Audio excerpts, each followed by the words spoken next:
Vì sao những siêu thực phẩm, những siêu củ quả lại đến từ châu Mỹ? Ví dụ như là khoai tây, cà chua, ớt, ca cao và chúng lại thay đổi được cả thế giới. Những thứ này không chỉ là đồ ăn, chúng đã cứu đói cả nhân loại, định hình những nền văn hóa ẩm thực và trở thành biểu tượng không thể thiếu trong cuộc sống hiện đại. Câu chuyện bắt đầu từ một sự kiện lịch sử gọi là cuộc trao đổi Columbus năm 1492, khi Christopher Columbus đặt chân đến châu Mỹ. Ông vô tình mở ra một cuộc cách mạng thực phẩm vĩ đại nhất lịch sử.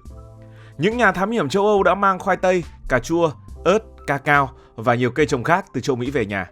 Rồi từ đó chúng đã lan tỏa khắp châu Á, châu Phi và mọi ngóc ngách trên hành tinh. Nó đã thay đổi hoàn toàn cách con người ăn uống, nấu nướng và sống sót. Không có những thứ này, bạn tưởng tượng một thế giới sẽ thiếu khoai tây, thiếu cà chua, thiếu sô-cô-la. Thế giới này chắc chắn sẽ rất buồn tẻ, và thế giới này thậm chí còn không cay khi thiếu tiếp cả ớt. Cuộc trao đổi Columbus đã kết nối hai thế giới. Cựu thế giới, tức là phần thế giới được biết đến từ trước đó, gồm có châu Âu, châu Á, châu Phi và tân thế giới, tức là châu Mỹ, và tạo ra một nền ẩm thực toàn cầu mà chúng ta đang được thưởng thức vào ngày hôm nay. Hãy bắt đầu với khoai tây, loại củ khiêm tốn từ vùng Andes đã trở thành cứu tinh của nhân loại. Khi khoai tây đến châu Âu vào thế kỷ 16, nó bị nghi ngờ dữ dội. Nhiều người gọi nó là thức ăn của ma quỷ vì mọc dưới đất, thậm chí có tin đồn nó gây bệnh phong. Nhưng đến thế kỷ 18, khoai tây đã lật ngược tình thế. Với năng suất cao, dễ trồng trên đất nghèo dinh dưỡng, khoai tây trở thành lương thực chính ở châu Âu, đặc biệt ở Ireland. Nó giúp dân chúng vượt qua nạn đói, thúc đẩy tăng trưởng dân số và hỗ trợ công nghiệp hóa bằng cách cung cấp năng lượng rẻ.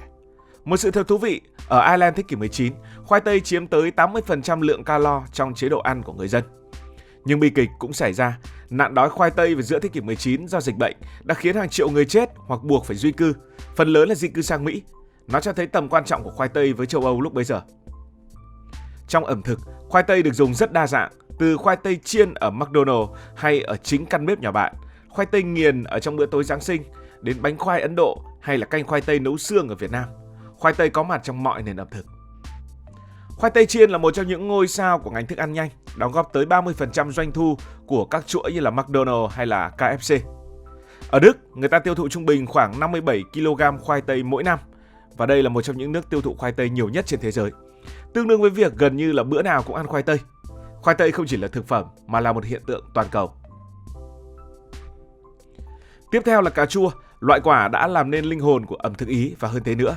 Khi cà chua đến châu Âu từ Nam Mỹ, nó bị nghi ngờ là có độc vì thuộc họ cà, giống một loại cây độc có tên là belladonna. Nhưng người Ý đã dũng cảm thử nghiệm, và đến thế kỷ 18, sốt cà chua ra đời, trở thành trái tim của các món như là pizza và pasta. Cà chua không chỉ làm món ăn ngon hơn với vị chua ngọt đặc trưng, mà còn làm món ăn đẹp hơn với màu đỏ rực rỡ của mình. Cà chua đã chinh phục mọi nền ẩm thực. Ở Việt Nam, cà chua có mặt ở trong canh chua, các món salad, và cà chua cũng được sử dụng rất sáng tạo. Nhiều người thậm chí còn đặt ra câu hỏi ở trên mạng, đó là ngày xưa không có cà chua thì các cụ nấu canh cá bằng gì? Thực ra thì không thiếu thứ gì cả, nhưng cà chua giúp tăng thêm những hương vị của món ăn. Một con số đáng kinh ngạc, cả thế giới sản xuất khoảng 180 triệu tấn cà chua mỗi năm, với Mỹ, Ý và Trung Quốc là những nước tiêu thụ hàng đầu. Ở Ý trung bình mỗi người ăn 25 kg cà chua mỗi năm, phần lớn dưới dạng sốt pasta. Cà chua còn làm nên lễ hội độc đáo ở Tây Ban Nha. Lễ hội ném cà chua hàng năm thu hút hàng chục nghìn người đến để vui chơi, với hơn 120 tấn cà chua được sử dụng mỗi lần. Cà chua không chỉ là thực phẩm, nó là biểu tượng của niềm vui và sáng tạo trong ẩm thực.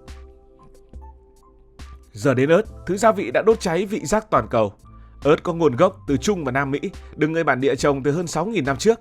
Khi ớt đến châu Âu qua người Bồ Đào Nha, nó nhanh chóng lan sang châu Á và châu Phi. Ở Ấn Độ, ớt biến món cà ri từ nhạt nhẽo trở thành ngọn lửa của ẩm thực, làm nên danh tiếng của nền ẩm thực Ấn. Một sự thật thú vị đó là trước khi ớt xuất hiện, người Ấn Độ dùng tiêu đen để tạo vị cay. Nhưng mà tiêu đen thì đắt, ớt rẻ hơn, dễ trồng và nhanh chóng đã chiếm lĩnh vị trí của tiêu đen.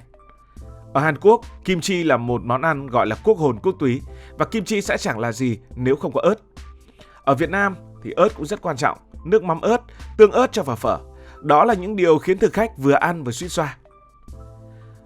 Sẽ có một vài con số nóng bỏng minh chứng cho sự quan trọng của ớt. Thế giới tiêu thụ khoảng hơn 20 triệu tấn ớt mỗi năm. Ấn Độ là nước tiêu thụ nhiều nhất, và Ấn Độ đồng thời cũng là nước sản xuất hơn 40% lượng ớt của toàn cầu. Ở Hàn Quốc, trung bình mỗi người ăn tới 8 cân ớt mỗi năm, tương đương với việc thêm ớt vào hầu hết mọi bữa ăn. Ở Mỹ, nước chấm Sriracha làm từ ớt bán được hơn 20 triệu chai mỗi năm, trở thành biểu tượng của ẩm thực hiện đại. Ớt còn làm nên các thử thách ẩm thực như cuộc thi ăn ớt ở Mexico, nơi người thắng có thể ăn tới 100 quả ớt siêu cay trong vài phút. Bạn có dám thử hay không? Tiếp nữa là cacao, thứ đã làm cả thế giới tan chảy. Ở châu Mỹ, người Maya và Aztec coi cacao là món quà của thần linh, dùng trong nghi lễ và dùng làm tiền tệ. Một túi hạt cacao có thể mua được cả một con thỏ.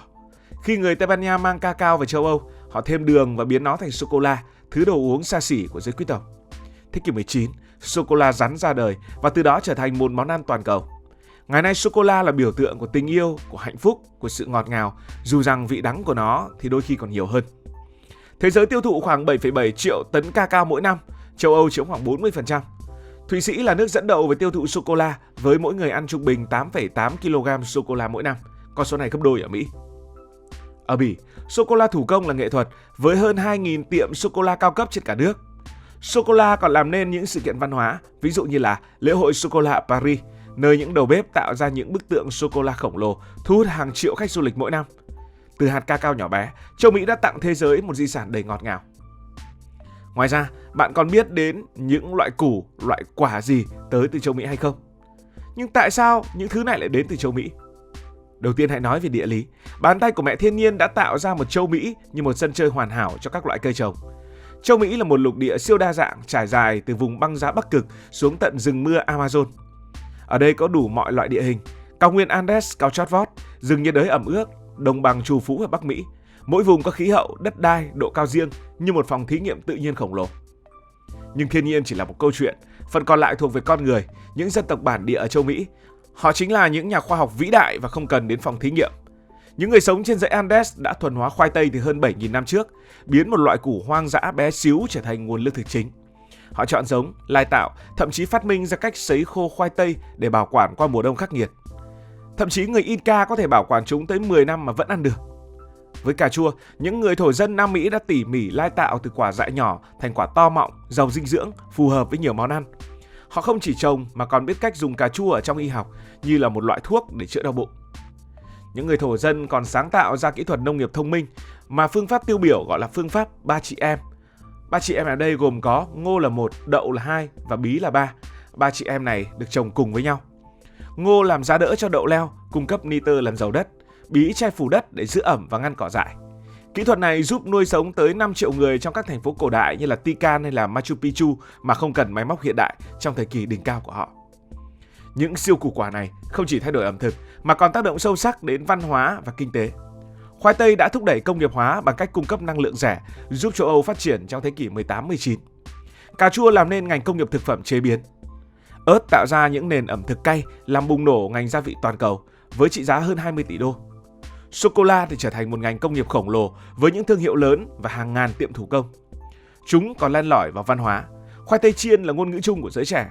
Cà chua làm đẹp mọi món ăn và ớt là những thử thách cho những người thích ăn cay. Còn sô-cô-la là hiện thân của tình yêu. Về mặt văn hóa, những siêu củ quả này mang ý nghĩa sâu sắc. Với người Maya, cacao là biểu tượng của sự thiêng liêng, dùng trong lễ cưới và tế lễ. Ớt được xem là ngọn lửa tinh thần kích thích sự dũng cảm và sức sống. Khoai tây và cà chua là biểu tượng của sự sinh tồn, giúp người bản địa vượt qua những mùa đông khắc nghiệt. Ngày nay, chúng vẫn tiếp tục thống trị. Khoai tây chiên là món ăn vặt phổ biến nhất thế giới, với 7 tỷ phần được bán ra mỗi năm ở Mỹ. Cà chua là linh hồn của pizza, món ăn được tiêu thụ tới 5 tỷ chiếc mỗi năm trên toàn cầu. Ớt là bùng nổ các thử thách ẩm thực, còn sô-cô-la là vị cứu tinh trong những ngày buồn, với 1 tỷ thanh sô-cô-la được bán mỗi ngày trên thế giới. Cảm ơn vì đã quan tâm theo dõi câu chuyện này. Bạn còn biết đến những siêu củ quả nào tới từ Nam Mỹ hay không? Hãy để lại ý kiến của bạn dưới phần bình luận. Nếu cảm thấy thú vị, bạn cũng có thể nhấn nút đăng ký kênh, bật chuông thông báo và chia sẻ. Còn bây giờ thì xin được nói lời chào tạm biệt.